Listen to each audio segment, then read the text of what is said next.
আল্লাহ তাআলা মুসলিম জাতিকে পাঠিয়েছেন, বের করেছেন, তৈরি করেছেন, নির্ণয় করেছেন, নির্বাচন করেছেন একটা লক্ষ্যে, তারা মানুষের কল্যাণের জন্যই কাজ করবে, মানুষের কল্যাণের জন্য।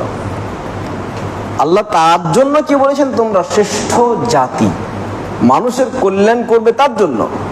এদের কাজই হচ্ছে কল্যাণ করা, এদের কাজ। কারো ক্ষতি করবে না এরা, মুসলমান মানুষের ক্ষতি করতে পারবে না, এটা চূড়ান্ত।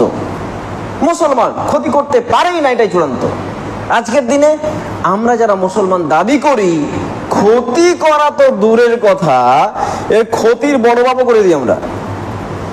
মানে আমার দ্বারা যতটা ক্ষতি করা সম্ভব ততটা করি। 1 ইঞ্চি ছাড় আমরা দেবো না কাউকে, 1 ইঞ্চি ছাড় দেবো না।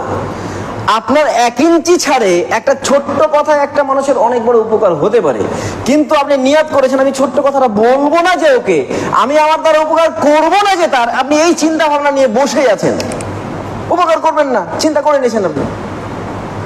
আরে ভাই, তোকে তো তৈরি করা হয়েছে, তোকে তো বেরই করা হয়েছে কল্যাণের জন্য। তুই ভাবছিস কেন কথাটা আমি উপকার করবো না, কেন ভাবছিস এটা? তোর তো আবির্ভাব ঘটানো হয়েছে মানুষের কল্যাণ সাধন করার জন্য, তুই ক্ষতি করার জন্য কেন ভাবছিস? সর্বদাই তুই ক্ষতি করার চেষ্টা করছিস কেন? কি ব্যাপার তোরা? কেন ক্ষতি করবেন আপনারা? আমরা কেন ক্ষতি করব? আল্লাহ তো বলছে মুসলমান তুমি, আর তুমি মুসলমান হয়েছো বিধায় তুমি মানুষের উপকার করবে, ক্ষতি করতে পারবে না, এটা তোমার কাজ। আজকে সর্বদা 24 ঘন্টা আমরা মানুষের পেছনে লেগে থাকি কেন? 24 ঘন্টা মানুষের ক্ষতি করার চেষ্টা করি কেন?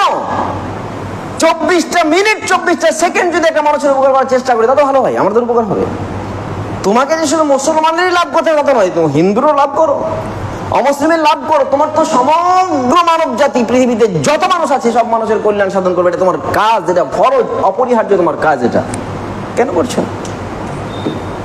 চিন্তা ভাবনা করো, সময় শেষ হয়ে যাচ্ছে।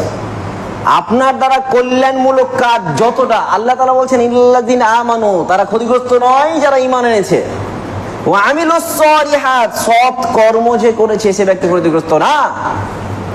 সৎ কর্ম মানেই মানুষের কল্যাণ সাধন করা, সৎ কর্ম মানুষ মানেই মানুষের কল্যাণ সাধন করা, নিজের কল্যাণ সাধন করা, সমাজের কল্যাণ সাধন করা, রাষ্ট্রের কল্যাণ সাধন করা, সমগ্র পৃথিবীর কল্যাণ সাধন করা। সৎ কর্ম মানে এটা আপনাকে বুঝতে হবে। আপনি কল্যাণ তো সাধন করেন না, অন্যের ক্ষতি করার জন্য একদম প্রস্তুত হয়ে বসে আছেন। আজকের পর থেকে কেউ কারো ক্ষতি করার চেষ্টা করবো না ইনশাআল্লাহ।